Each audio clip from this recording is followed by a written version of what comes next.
Hey everybody, this is Perch, and I'm here with Joe. How you doing, Joe? I'm all right, Perch. How are you? Same intro every time.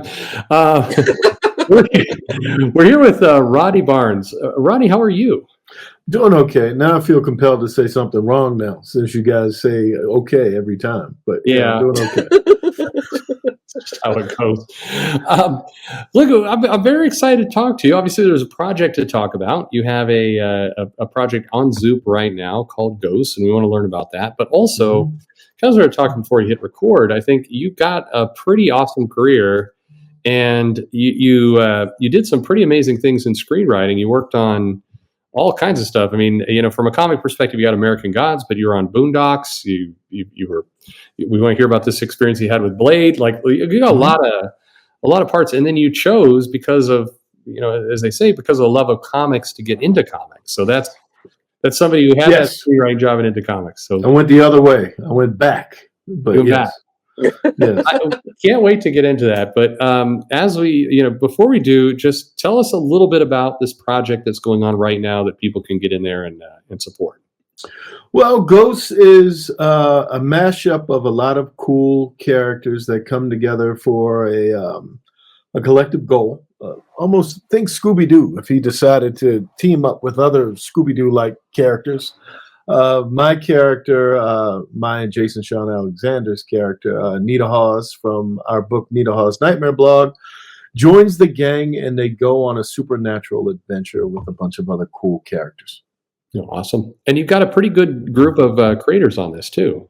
I think Shannon, Denton, Cullen are working on this. They're writing. Yeah. Excellent. And it's we're in the kind of the fall season, so we just had Halloween, so it's a good time to put out a book like this. And what is this full horror? Is it a little bit? You mentioned Scooby Doo, so it's not going to be a true horror book. No, I don't mean Scooby Doo as like literally Scooby Doo. Right. It's a little more. It's not as much Scooby or Doo as I'm making it sound. I'm making it sound more like that was an iconic character that popped into my head, and if you decided. You could go to Universal Monsters and say Abbott and Costello meets Frankenstein, and you have the Wolfman and Dracula and a bunch of other characters that are there. Yeah. I mean it more from that place. Yes, perfect. So what is the tone of the book then? It's going to be it's fun. It's spooky, good horror fun. I don't think it's as dark as certainly as some of the stuff that I've done, and that was part of the hook for me. Was that, tonally you try to do different things. I think in my Killadelphia world, things are a lot more darker and grittier and pulling off heads and all that stuff. We don't have that here. Yeah. Tell us about Killadelphia. I mean, obviously people are familiar with that book. Killadelphia is, I guess it's hard to do a log line because there's so many different things, but it started off as a father-son duo. Dad's a vampire. Son is son of dad who used to not be a vampire. And they're on the trail of John Adams, who is a vampire, and trying to take over America and make it what it used to be way back in the day when the founding fathers came together and had a vision for what America could be. And now he's going to arm those who have fallen through the cracks of society with the perspective and immortality that comes with being a vampire.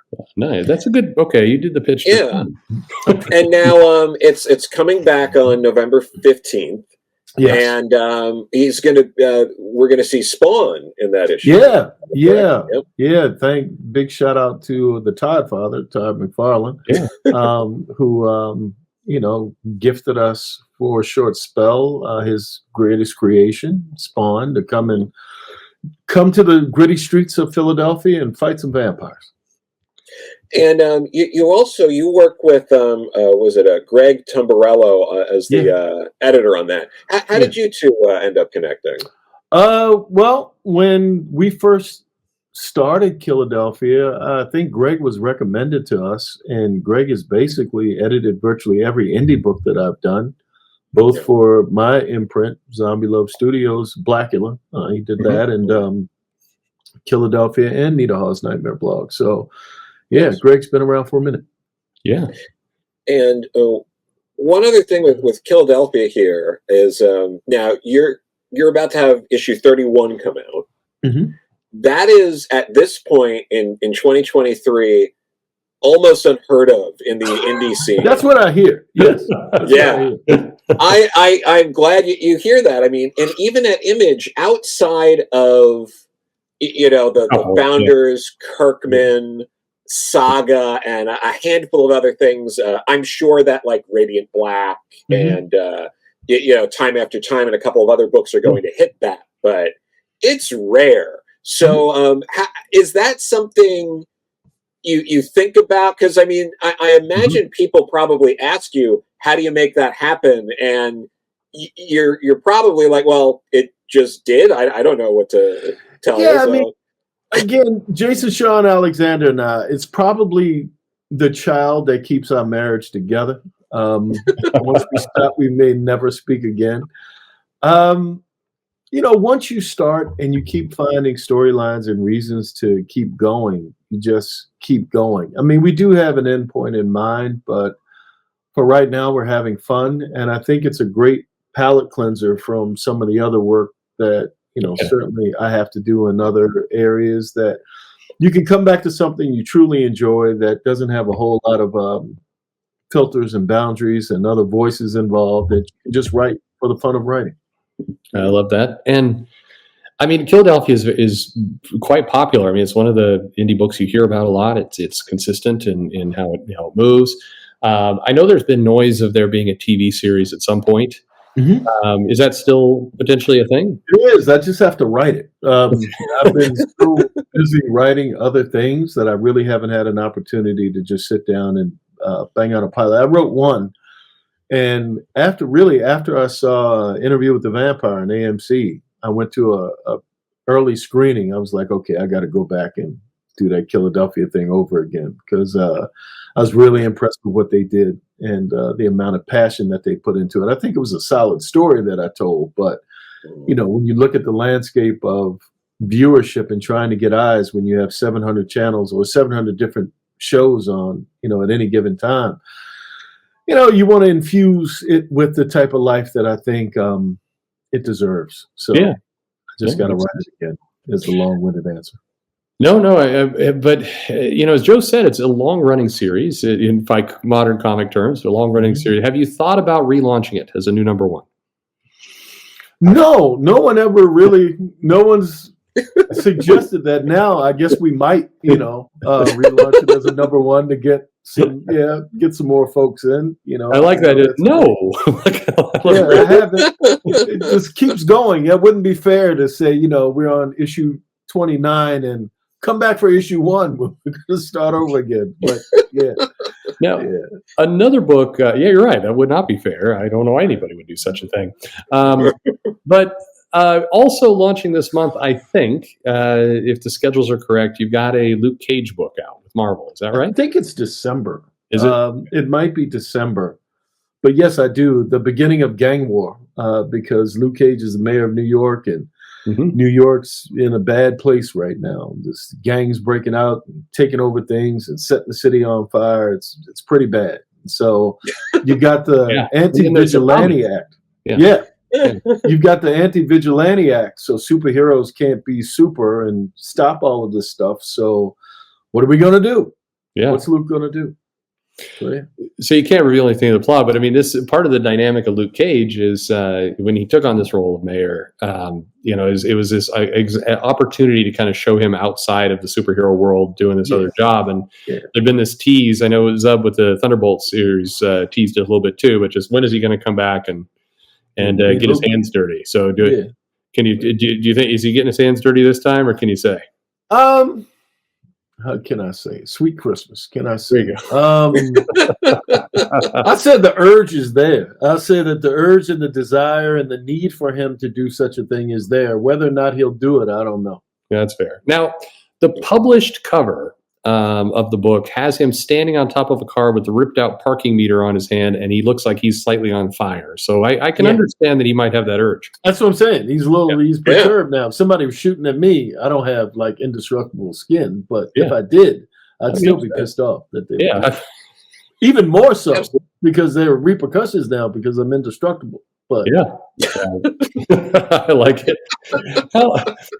We touched on it a minute ago, but you have this screenwriting career and some pretty epic shows you're on. I mean, ones that have been nominated for awards, ones that certainly have very well known. I mean, the Boondocks, you were on that for how many seasons? The whole run, from the the entire beginning to the end. I co-wrote the pilot from there to the end. Wow, and that is, that's kind of a legendary series at this point. And so you have these, what I'd say, really big wins. American Gods, critically acclaimed, certainly did well.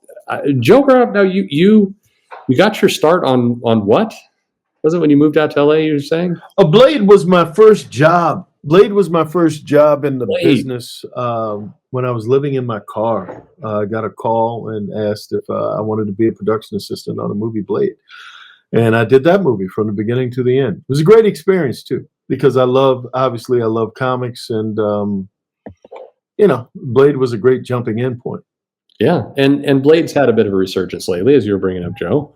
Yeah. Mahershala Ali. Yeah.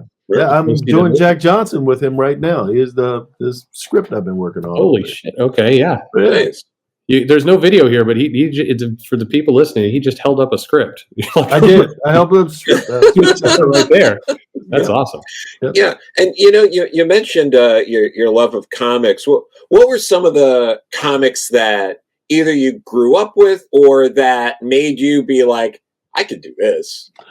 Well, I still don't know if I can do this, but I think for me, Neil Adams was huge when I was a kid. And those Neil Adams covers, the classic Green Lantern, Green Arrow, Batman, House of Mystery, like before I could read, those covers just sort of grabbed me.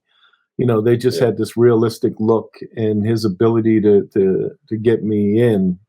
I just bought in at an early age. So before, I credit comics for not only teaching me to read, because it was something that gave me a love of it. It wasn't just some teacher telling me, nothing against teachers, but a teacher telling me to do this, that I have to do this.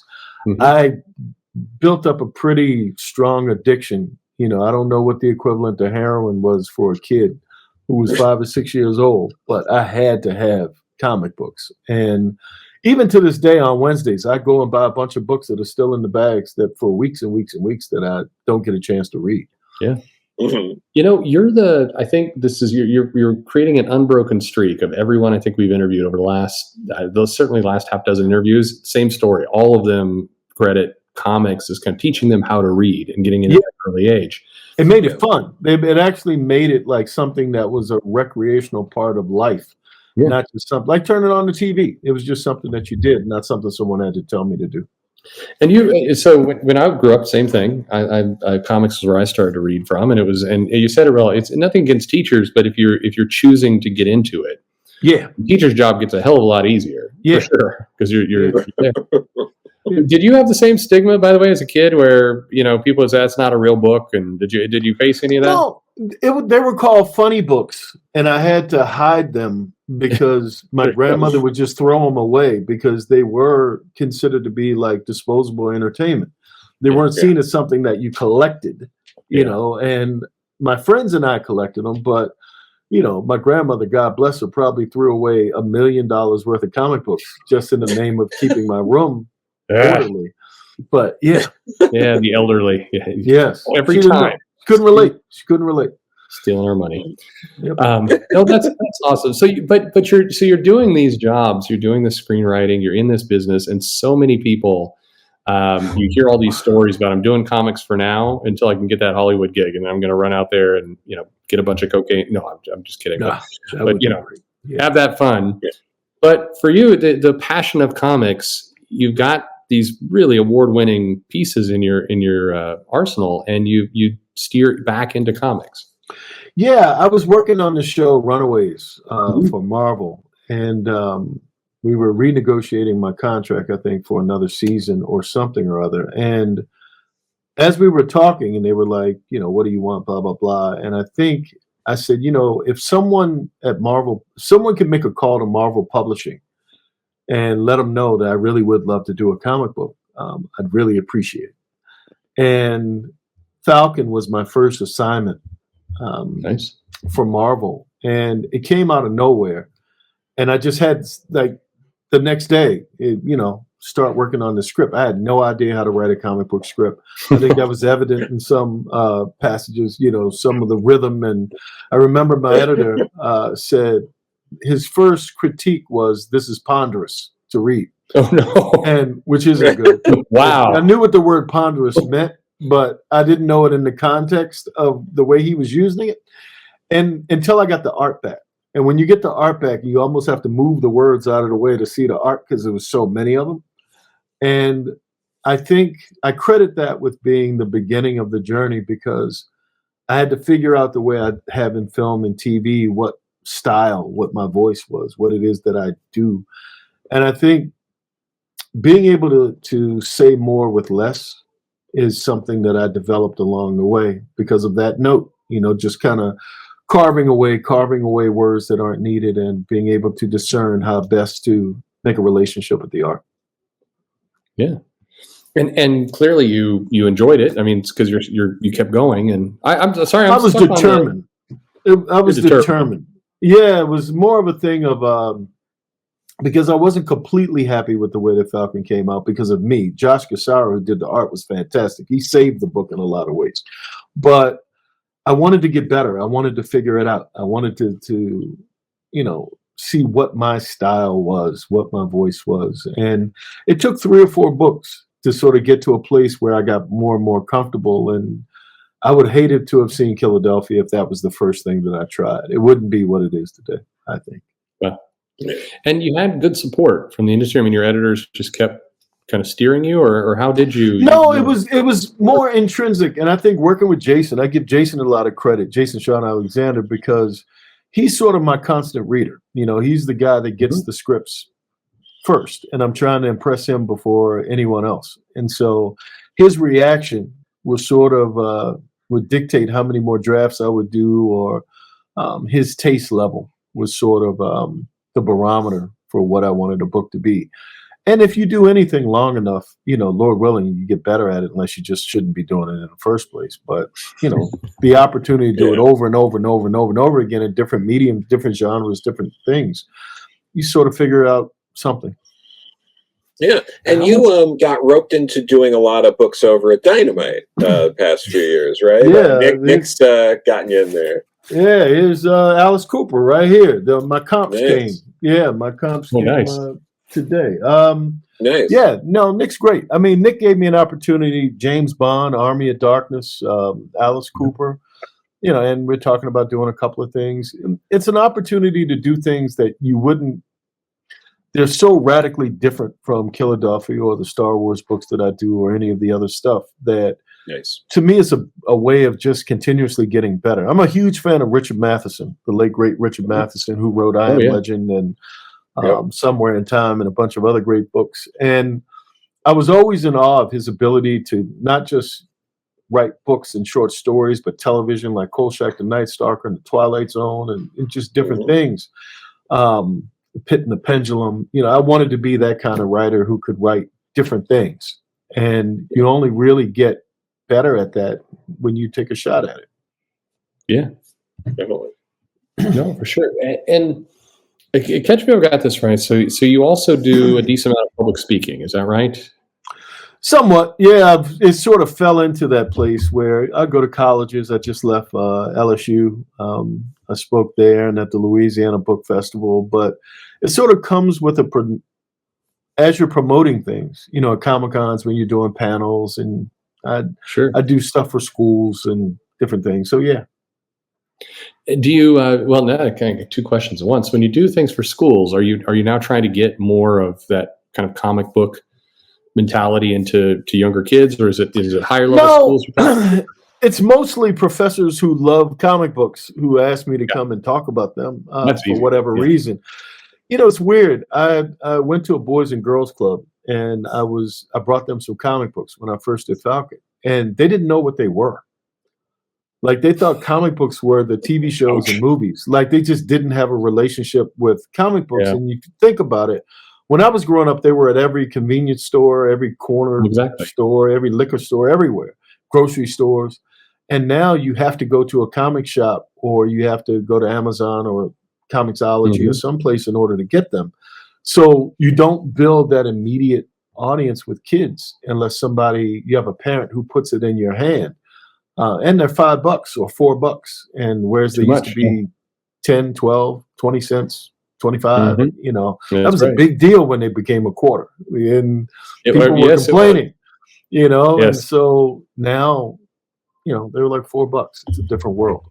I miss those old days when I was a kid and would go to the liquor store for my comics. That was we had a comic store. I actually got busted when I was 7 years old, stealing from my corner store.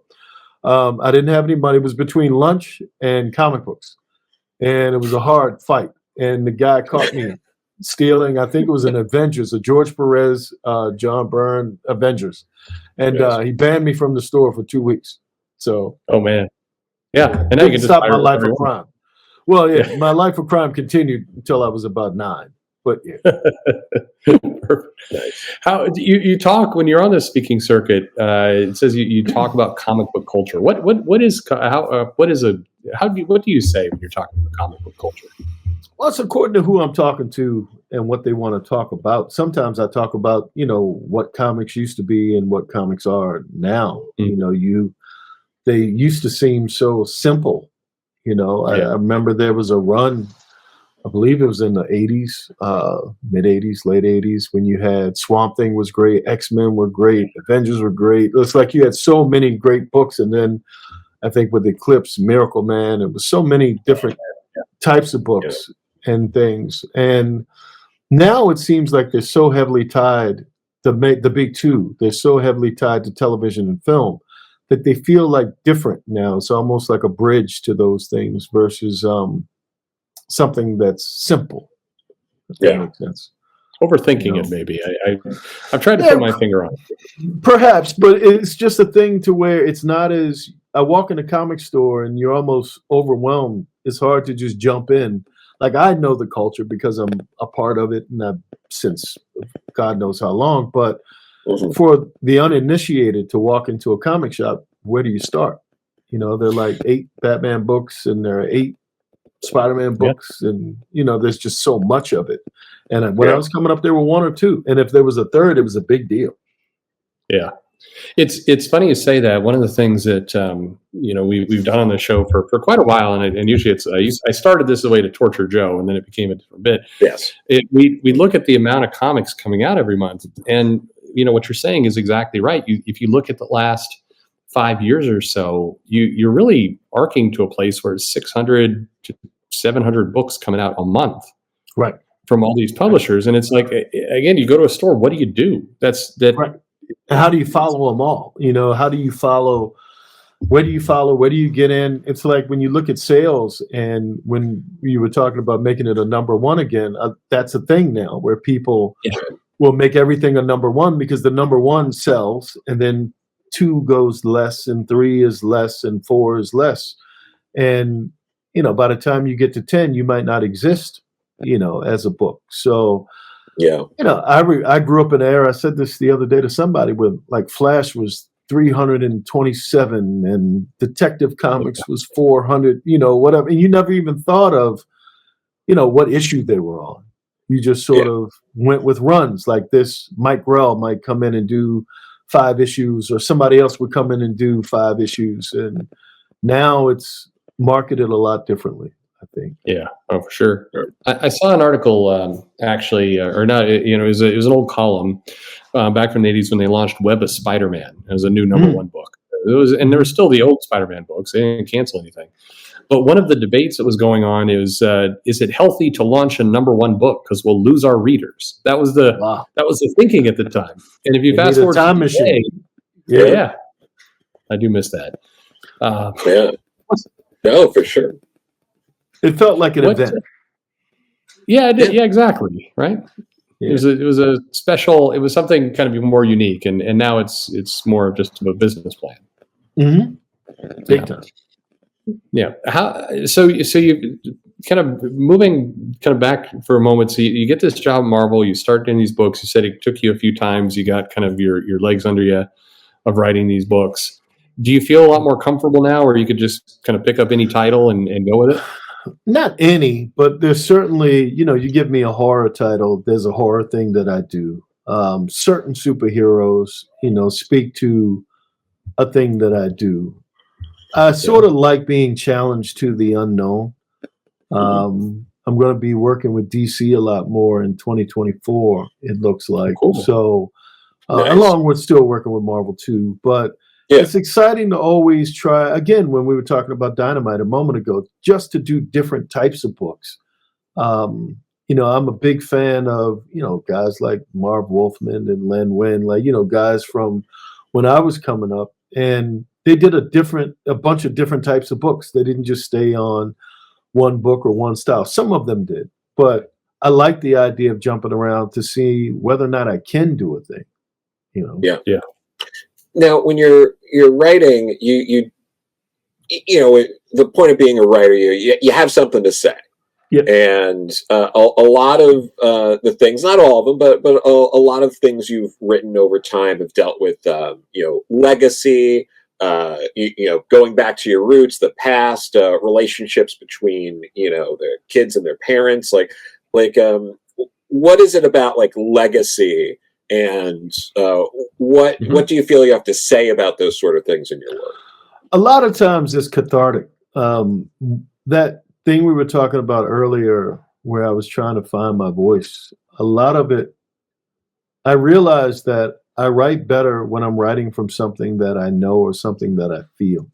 So if I can find something in a character that I can relate to, I try to go to that place. And oftentimes it means going back to who that character was when they were younger and the things that motivate them, and bringing it up to present day. You think about Batman. How often have we seen his parents come into play, and the death of his parents, and Joe Chill and all of that? To me, that's a place where you can put your own stamp of it on a story, because you're personalizing it. And once I found that, even in Falcon, I look at issue number 4 as the first book that I ever wrote, because 1, 2, and 3 was just me kind of trying to figure it out. 4, I wrote a pretty personal story, and I enjoyed it. And there was something in that enjoyment that built a sense of confidence. So I would say the personal aspect of it, just the nature of being able to write from, my ideas, my belief systems, those types of things. Yeah. One of your books that I enjoyed that I didn't see, there's not as much hype behind it, but it was one of the ones I really enjoyed. I think it was a hook. Was Quincredible. And Lion Forge. Yeah, tell me. Yeah, from Lion Forge. The hook, basically, which is one that I always feel like more writers should explore, but for whatever reason haven't. Which is, you've got this character. Character has a power, and everybody, especially every teen wants a power. It's but the power is both really helpful and also not particularly useful at the same time. Or rather, the power is invulnerability. Mm-hmm. I thought that. Oh, go ahead. No, I'm sorry. No, please. Tell me about that book. I thought that him having a power, they came to me with him being invulnerable. But I thought that if his issues were, he was bullied and he wasn't very confident, that his power would only become significant by him developing the stuff within him, his confidence, his ability to become more secure with the idea of who he was becoming as a young man, and finding purpose in doing the superhero type stuff more so than it being thrust upon him, or him finding a mentor to show him and teach him and guide him. That, as is the case with a lot of young people, you have to figure it out yourself. And as he's going about figuring out life himself, then the invulnerable thing sort of just worked as an insurance policy, not so much something that he could rely on, Yeah. But I like that. I mean, I like the premise of the title. I mean, first of all, it's a real fun book to read, and I like the journey of the character quite a lot. But I like that it's a superhero book where I don't know if I'm saying this right, where the power was not. I mean, it was there. It was a core part of the plot, but as you say, the journey was about him. Yes. And it was almost a thing. It was weird because we're developing it right now to try to make it a feature. Wow. The thing about Quinn was there was a sense of innocence. And yeah, I thought with Quinn, him being able to find himself and the power just be something that was there, made the power actually significant, but not the most interesting thing about him. And the thing that I, as a writer, I had to lean on, if that made sense. And then if you were talking about making a live action thing, that was the point that I was trying to make about being a parent, that in today's world, when you send your kids outside, you worry about whether or not they're going to get hurt. What do you worry about when your kid is invulnerable or indestructible when you send them outside? Your identity as a parent is sort of synonymous with protecting your child. But where's your purpose if your kid is indestructible? So playing with those themes and what it means to be a parent and, all of that stuff was just kind of cool. Yeah. No, I mean, again, it's definitely one of your books I like the best. It's I think a really, really unique kind of story there. I very rarely get to talk about Quinn Credible, and I think there's a volume 3 coming in 2024. So yeah. Nice. What surprised you? So kind of other than you said, you come into comics. It's this thing you love. You've loved it since a kid. Read all these books. My suspicion, just in hearing you talk, you probably have a kind of a wealth of the continuity history in your mind, and you followed all these different stories. You rattle off the 8 billion Chris Claremont subplots, and so you come in and you start writing comics. Did anything surprise you? That it's a lot of work. Yeah. It's a lot of work. It's a lot more work than I thought, but in a good way. You have to respect the genre, and you have to develop your own style. It's like I've seen a million comic book scripts, and very rarely do they look alike. Like in screenplays, they sort of look alike. You could pick up one and I know what this is. But in comics, it has its own ecosystem. It has its own thing, and you have to plug into it the way that you do. So figuring that part out and how I fit in it was really the work. Yeah.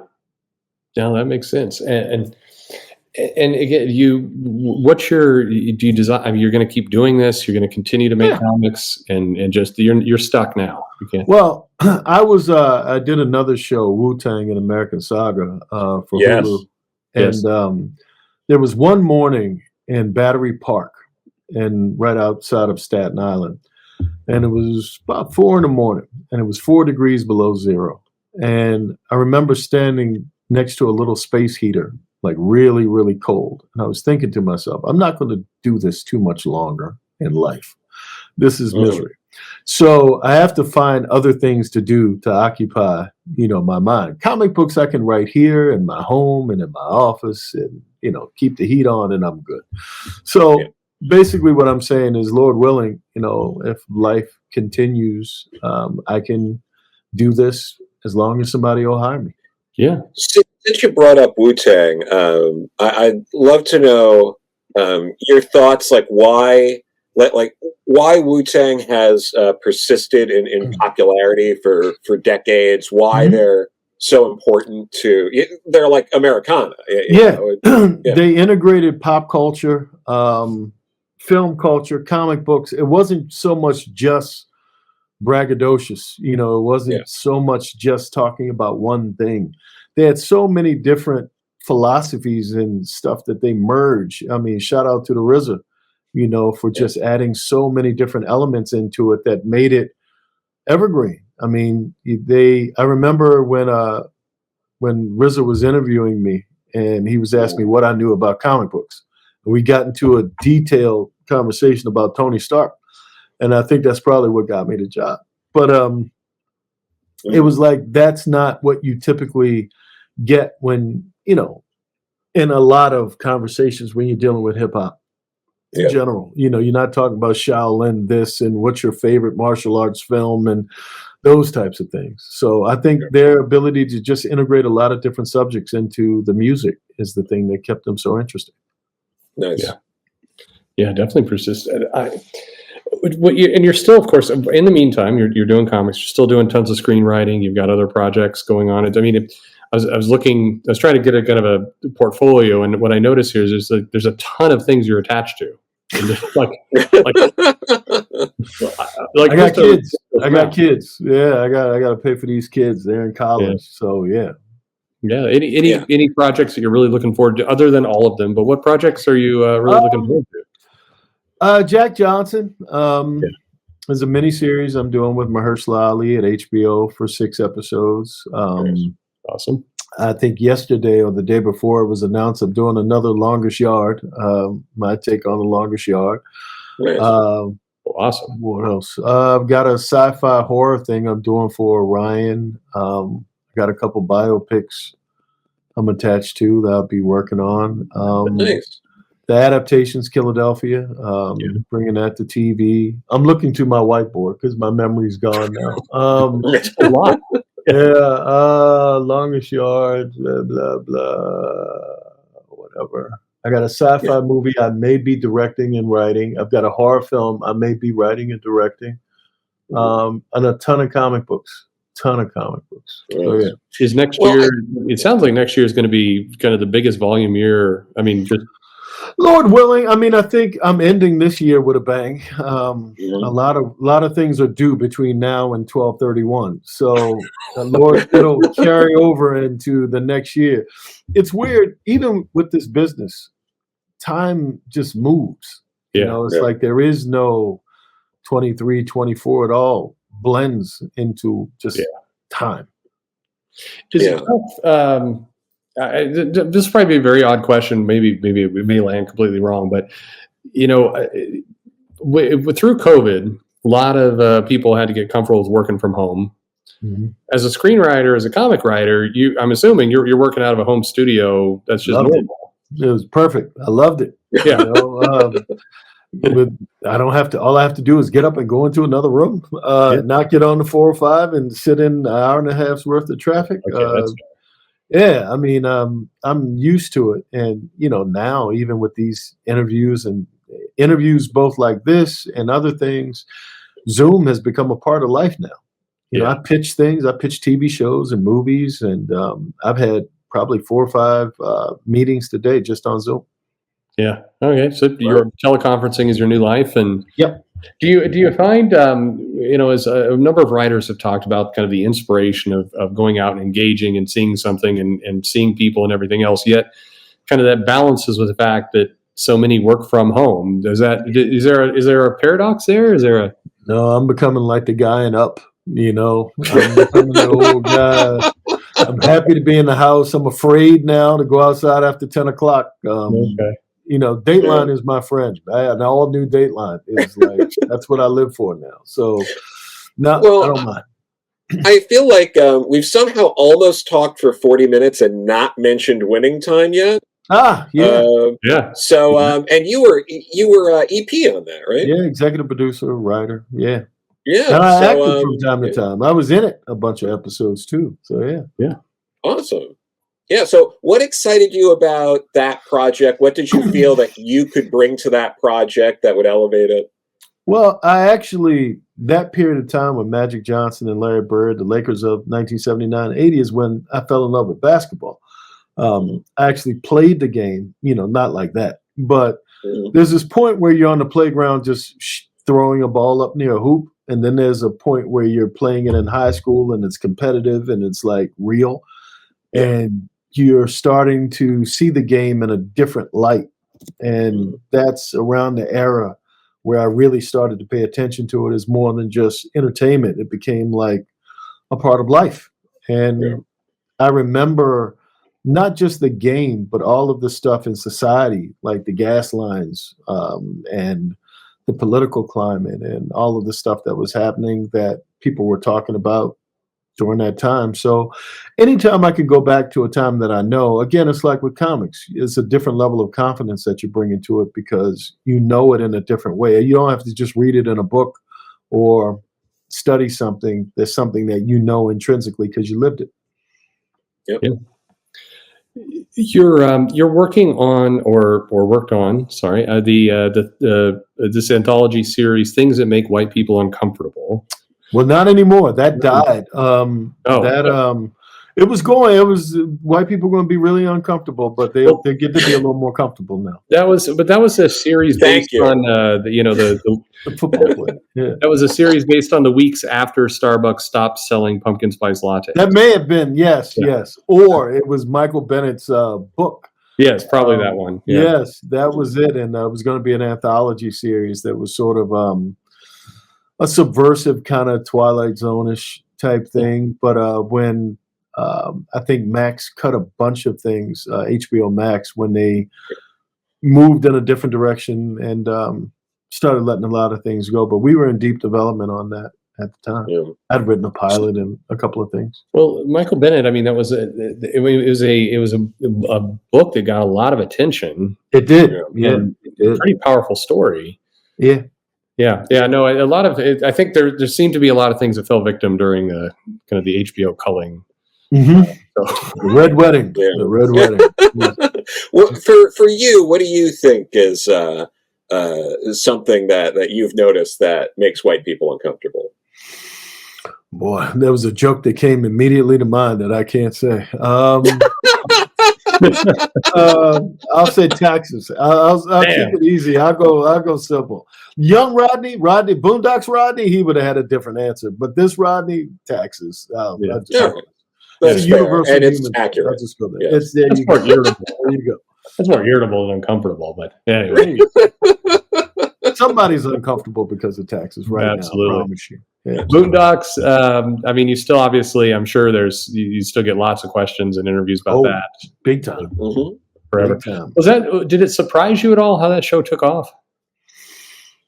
Kinda. I mean, I think it was right before social media. You know, we were on Adult Swim, so it was a weird kind of, are you really on TV in the same way as you're not on like ABC, NBC, CBS, HBO? You're in this place, like Cartoon Network, and you don't know the reaction. Like today, I know if somebody hates what I did 7 seconds after I did it because you have Twitter. Yeah. And Twitter, people can just tell you immediately what they think in real time. And you have social media where somebody can make a post about what you did. Yeah. Back then, we didn't have any of that. Yeah. Yeah. Are there any episodes of Boondocks that really that stick out to you that you still think of? Because I still go back to the itis and some of those other episodes that they stand out. But The Passion of Ruckus, of Reverend Ruckus. There were a bunch, Gangstalicious. There were a bunch of them that I kind of dug and had fun. It was weird because I was doing that. I was working on that show at the same time I was doing Everybody Hates Chris or My Wife and Kids. And by day, you're figuring out how to toe the line between standards and practices and what you can and can't say. And by night, you're saying anything that you want to say. Like literally, there's no one there to censor anything that you're saying. So it was a weird kind of gig. It was a weird thing. For sure. And I apologize. I cut you off earlier, but I always think it's terrible when, you have a successful show and people are like, did it surprise you that you were a success? No, I understand the question. I mean, I think that the question is really based upon how do you know? How do you know when you're doing something that's so, over the top and you're saying these things that in some ways have never been said on television before. And so, it is a surprise that to this day people are still quoting it. You see all these reels and memes and little kids walk up to me and ask me about it. So it also seemed like one of the shows that let's see how to explain it. It had something to say, but it appealed to a cross section of the audience. Meaning, today it feels like shows kind of fall into various kind of cultural camps or political camps. With Boondocks, certainly it had a point of view. But I've met a lot of people from different places, different points of view, different backgrounds who love that show. And it felt like there was a crossover element. That to be honest, I'm not sure how you managed to achieve that. But there's fans of this show in lots of different areas, and there's not much of that. People fall into there's an intellectual group that, studies the show. And then when you're at cons, at various conventions, you'd be surprised at the people that walk up and say, from all walks of life, how much they love that show. Yeah. So, yeah. It feels like you have that one, and South Park did that to some extent as well, where it was able to kind of cross over with different audiences. But again, very, very rare. People tend to go into their zone and stay there. Big time. Yeah. Kind of piggybacking off that, when did you know you made it? Like, was there a moment? Was there a kind of, do you still feel like you haven't? I still feel like I haven't. I mean, I think my personality was built. I come from a small town. There's a feeling that I think in the beginning I was searching for, of that thing that you're describing, of made it. Yeah. And because of the nature of it, my grandmother asked me one time, like, how can you work at a job where every 3 or 4 months you're unemployed? And it was a great question, because in her time, you went to an office and you filled out an application, or you gave them a resume, and you worked there for 20 years. And here it's kind of like the circus. You move from place to place and thing to thing. And you never really, unless you get a big hit, unless you have a huge hit that goes into syndication and you had points and all of those things, it is difficult to feel some level of stability. There's so many, the landscape changes and evolves so quickly. Like what comedy was when I entered the business in 99, 2000, writing, to what it is now is completely different. The things that you could say there or were almost expected to say versus what you can't say today, it's a different world. So being able to ride that wave and continuously pivoting and finding other things to make you viable and relevant, that's sort of the challenge. Yeah, absolutely. So kind of moving back to comics, kind of wrap up. By the way, thank you for being on with us. Of course. No, thank you for having me. I appreciate it. So you've got this book, Ghosts, coming out from Zoop. Is this kind of one of your first crowdfunding titles that you've done? I haven't done many. I haven't been involved in many. People have suggested them, because a lot of times, like with Blackula, I just paid out of pocket. But there is, because I didn't know it, and it has its own culture, and you need a guy like Shannon, you need people who really understand the business of comics. I don't understand the business to this day. I would probably put out a lot more books independently if I did understand it. But, when you find this crowdfunding way of sort of building in an audience and getting people engaged from the beginning, it's a brilliant thing. But I just haven't completely wrapped my mind around it. Gotcha. And I think a lot of people are struggling right now, just trying to find the distribution model. It's like you said earlier, you had comics everywhere. Now they're in a shop that is a specialized shop you got to bring to. And I think a lot of people are aware. Unfortunately, it feels like it's gotten kind of tied up in a lot of cultural silliness. But I would like to say people are aware they've got to get comics more places in order to get exposure. Big time. Big time. You can't just depend. I love my comic shop. And I wish comic shops were like 7-Elevens, where they were on every corner and everywhere, and you could just, and all of them were doing well. But it's weird. I probably, in my comic shop, buy more back issues and things, older books, than I do sometimes new books. And I think, like I said, it's so much stuff that even I look at it and I'm not sure where to start. Yeah. Do you think, kind of one last question to ask you, and I've seen this get thrown around, and I don't know if I was a retailer for many years. And more and more I'm hearing people talk about, well, the problem with comics is that the audience is aging out. No doubt, audience is aging, we're all aging. But that always feels like a bit of a red herring to me, or kind of it's an excuse that gets used where, sure, people are getting older, but does it really matter? The problem is you don't have comics in places where new audiences can find them, and you're not writing for those new audiences. Your older aging audience is keeping the whole thing afloat. You probably taking shots at those aren't the greatest idea. To me, I don't know. It feels like we're still struggling with this question, but at the end of the day, the obvious answer is we just got to get comics more places. Yeah, I mean, I think that you look at what manga is able to do and how it seems to have its own infrastructure and, travels the world. It would be great if Western comics could do the same thing. But I think there has to be some stability within, like you were saying, getting it in people's hands and some feeder system. I remember when I was a kid, those Scholastic books and Dynamite and different things where you could order books and they were like, I knew as a kid what a certain thing was and I wanted it. And I think that energy is what you have to sort of infuse in the younger audiences. But then again, how can you compete with video games and things that move quickly and do a lot of the work for you? I know my kids, well, let me say this, with digital comics, I don't know if that'll ever become a thing that is sustainable. It seems like they move around a lot. Nothing seems to stay long enough that it becomes a fixture, whereas I didn't even have to think about it. I just had to go to the corner store. Yeah.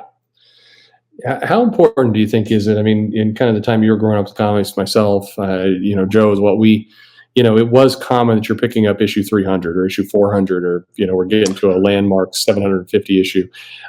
And that stability of that line, do you think that's a big deal? Again, going back to the beginning when you were talking about reintroducing it as a number one, is it really a number one? If you keep making Superman or World's Finest again and again and again and again, I understand why you have to do it.